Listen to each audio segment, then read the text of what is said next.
Halo semua, namaku Rachel dan terima kasih banyak untuk yang udah mampir ke channel aku. Di video kali ini aku akan sharing bacaan yang aku baca di bulan Agustus kemarin. So without any further ado, let's jump into the video.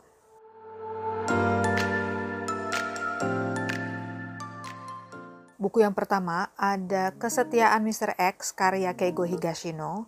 Ini adalah reread untuk aku. Dan novel ini genrenya misteri detektif, menceritakan tentang Ishigami, seorang guru matematika di sekolah, dan dia menyukai Yasuko, tetangganya, seorang single parent yang memiliki seorang anak gadis, dan dia memiliki masalah di keluarganya. Dia berpisah dengan suaminya yang memiliki perangai sangat buruk, suka melakukan kekerasan dan intimidasi terhadap Yasuko. Yasuko dan anaknya pindah ke apartemen yang baru dan dia bertemu dengan Ishigami dan Ishigami jatuh cinta kepada Yasuko. Suatu ketika terjadi suatu peristiwa yang melibatkan Yasuko, anaknya, dan juga Ishigami. Sebenarnya Ishigami tidak terlibat secara langsung, tetapi dia berinisiatif untuk membantu. Di novel ini kita tidak mencari pelaku pembunuhan, tetapi kita diajak oleh penulisnya untuk menyelami pikiran Ishigami, bagaimana background Yasuko bersama anaknya, dan suatu kasus berkembang. Novel ini bukan mencari who done it,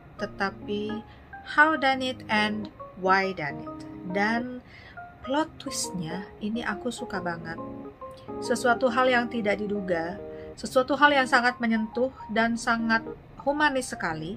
Ada unsur psikologisnya juga. Dan kalau kamu suka dengan misteri pembunuhan detektif, sepertinya kamu cocok membaca novel ini. Novel selanjutnya ada Cantik Itu Luka karya Eka Kurniawan.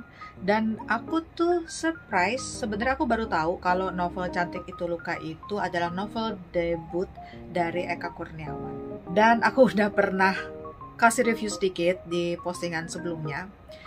Aku suka banget. Novel yang gila, yang sepertinya messy, sepertinya berantakan karena banyak sekali tokoh-tokoh di situ. Dengan latar belakang cerita yang berbeda-beda. Tetapi ceritanya ternyata nyambung, tokoh-tokohnya saling berkaitan, memiliki kaitannya dengan Dewi Ayu dan anak-anaknya. Dan plot twistnya itu memang nggak disangka-sangka.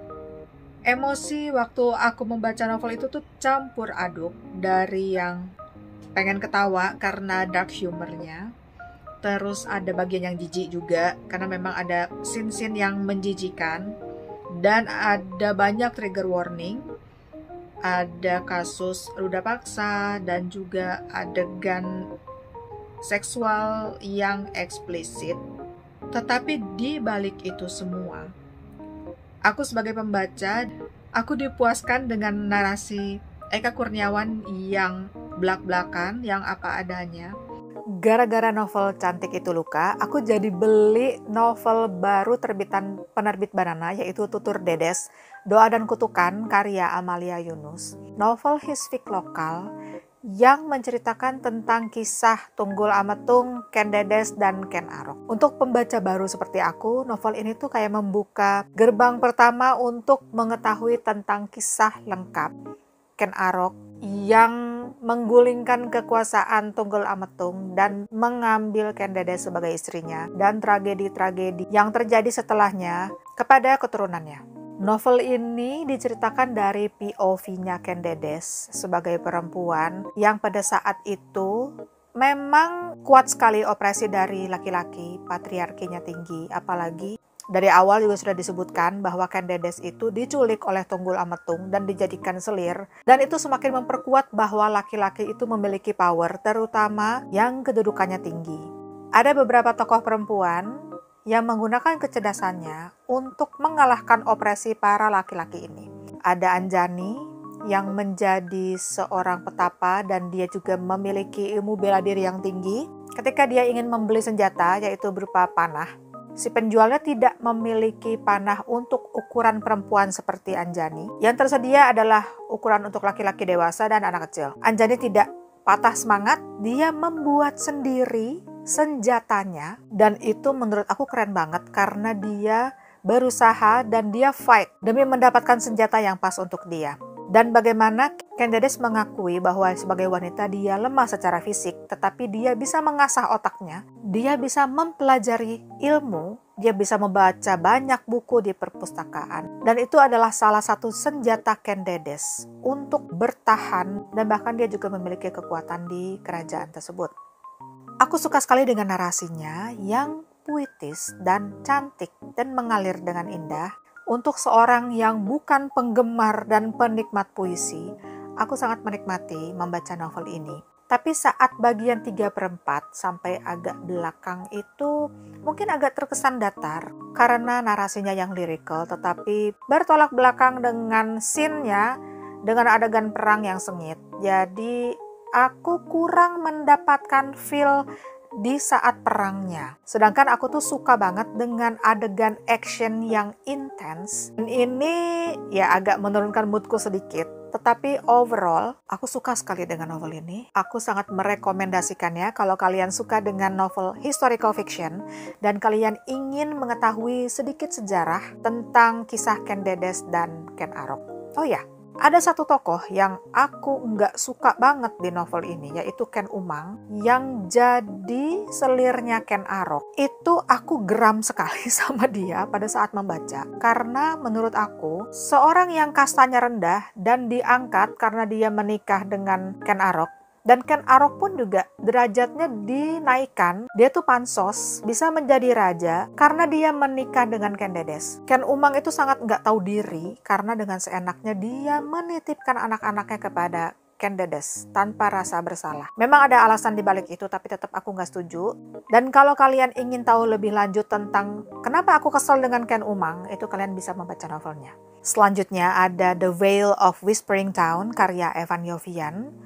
Genrenya misteri dengan latar belakang kota Yumekawa yang misterius di Jepang. Novel ini menceritakan tentang Kanon yang memiliki seorang kekasih bernama Aizen, dan dia diminta untuk menemui Aizen di kota asal Aizen, yaitu di Yumekawa. Ketika Kanon sampai di sana, dia bertemu dengan orang-orang yang aneh, dan juga ketika Kanon sampai di Yumekawa, dia menemukan hal-hal yang ganjil dan misterius. Ketika dia datang ke lokasi yang katanya rumah Aizen, ternyata itu adalah tanah kosong yang penuh dengan belukar dan sudah tidak pernah dijamah oleh orang.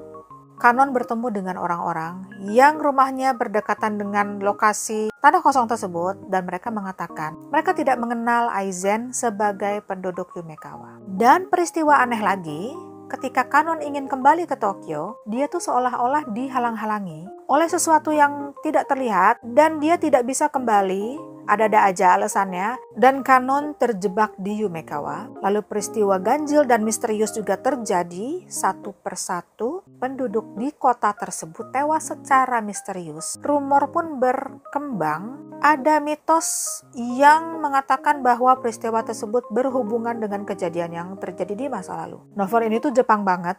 Penulisnya itu riset dengan baik sehingga kita tuh bisa merasakan atmosfer, suasana, kengerian dan kemisteriusan Yumekawa. Novel ini agak slow burn, tetapi memang sepertinya penulis memang sengaja ingin sebagai pembaca bisa merasakan hal-hal yang misterius dan suasana yang mencekam. Novel ini bisa dibaca di Gramedia Digital dan Google Playbook. Untuk versi cetaknya bisa dipesan langsung ke penulisnya di akun Instagram Evan Yovian. Selanjutnya ada Aruna dan Lidahnya, dan terus terang aku tidak menyukai novel ini.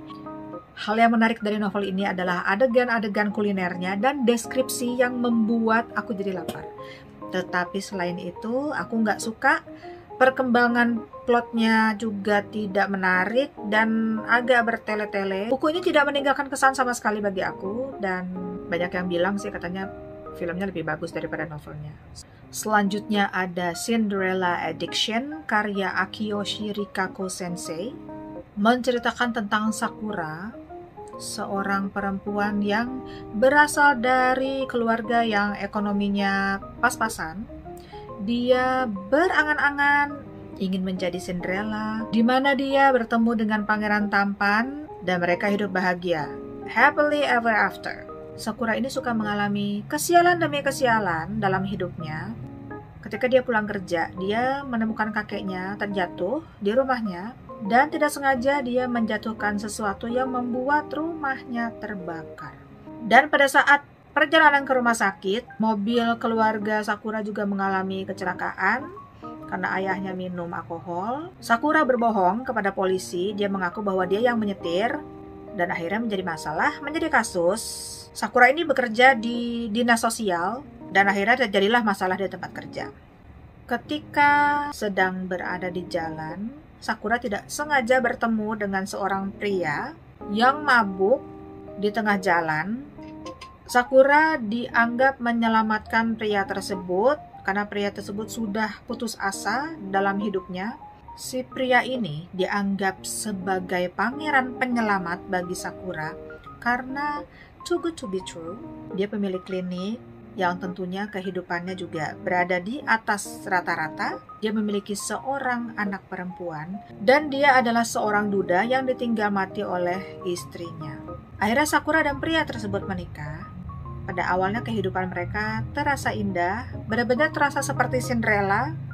Tetapi ternyata keluarga baru Sakura menyimpan suatu rahasia yang gelap yang menyebabkan tragedi demi tragedi terjadi dan mengubah hidup Sakura 180 derajat. Aku biasanya suka dengan tulisan Akio Shirikako Sensei, tapi di novel ini aku tidak merasakan sensasi thriller atau misteri yang greget. Bahkan tokohnya menyebalkan, benar-benar bikin emosi. Yang aku suka dari novel ini, terjemahannya luas. Salut kepada penerbit Haru. Semua buku terjemahannya aku suka sekali karena selalu luas, selalu mengalir dengan baik. Kedua, covernya juga cantik. Ini covernya bagus banget. Cukup mewakili kisah di dalamnya. Tapi selain itu, aku nggak suka sih dengan buku ini. Ya, aku masih punya beberapa buku Akiyoshi Rikako Sensei yang belum aku baca. Ya, aku bakal baca. Semoga novel baru Akiyoshi Rikako Sensei bisa segreget Holy Mother. Buku terakhir adalah Drupadi, karya Seno Kumira Ajidharma. Selain his fic, aku juga suka dengan epos Mahabharata. Dan seneng banget aku menemukan novela ini. Menurut penulisnya, novela Drupadi ini memang agak diubah sedikit. Bagaimana si tokoh-tokohnya ini diubah kodratnya oleh penulisnya. Mungkin ini ada alternate story dari cerita tentang Pandawa 5 dan Drupadi. Drupadi menceritakan tentang Drupadi yang menjadi istri dari Pandawa 5 dan dia dipermalukan karena suaminya kalah judi dengan Sengkuni.